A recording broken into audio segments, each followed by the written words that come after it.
Avant de rentrer chez Boiron, je connaissais absolument pas l'homéopathie parce que je suis pas d'une famille où on consomme beaucoup de médicaments. Comment on fabrique un médicament, on va dire un peu à part, dans l'esprit du grand public?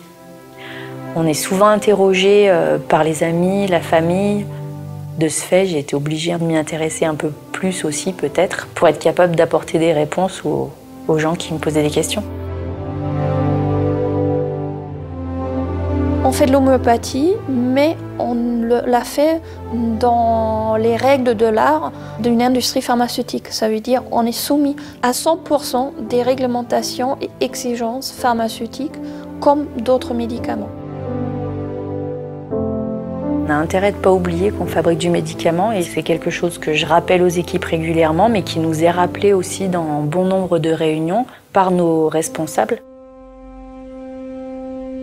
On a pas mal de liberté sur ce qu'on peut mettre en place pour améliorer les conditions de travail, l'ergonomie ou la cadence, parce qu'il y a aussi une volonté de pouvoir produire davantage et au mieux nos médicaments. J'ai pas moi le sentiment qu'on me met la pression, j'ai surtout le sentiment qu'on veut faire un médicament de qualité, qu'on va pas faire ça à n'importe quel prix et que le bien-être aussi des gens au travail est très important chez Boiron.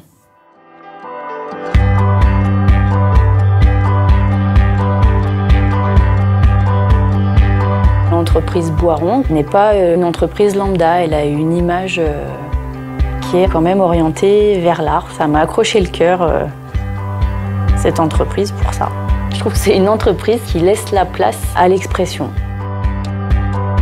Je suis devenu entraîneur, pourquoi? Parce qu'entraîneur, ça demande à connaître parfaitement la technique, le sport, ça demande aussi une grosse connaissance de l'humain. Manager, c'est exactement la même chose. Il faut maîtriser l'aspect technique, il faut maîtriser les personnes qu'on encadre et il faut faire en sorte que cette somme puisse faire progresser le service. Pour moi, la compétence première ou la qualité, c'est l'écoute. L'écoute et arriver à, en une poignée de main, un regard, savoir comment va la personne. C'est être disponible, c'est savoir prendre une décision, c'est faire en sorte que chacun trouve sa place dans l'équipe et contribue à fabriquer nos médicaments dans les meilleures conditions.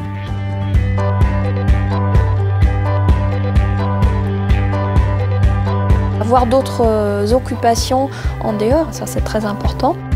Après oui, il faut savoir trouver le bon équilibre, d'être bien impliqué dans son travail, mais après de se libérer la tête aussi pour être bien le lendemain.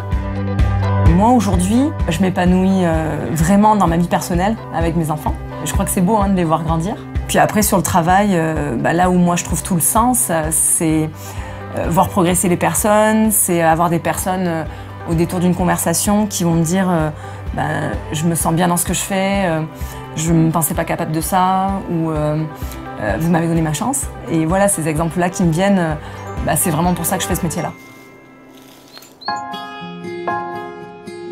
Je voulais toujours faire quelque chose pour être au service de la société. Pour moi, c'était plus la pharmacie pour mettre à disposition des produits qui aident les gens dans leur quotidien. Au bout de la chaîne, il y a un malade. Un malade ou un bébé qui a mal aux dents. Un bébé, c'est fragile. Quelqu'un qui est malade, c'est fragile.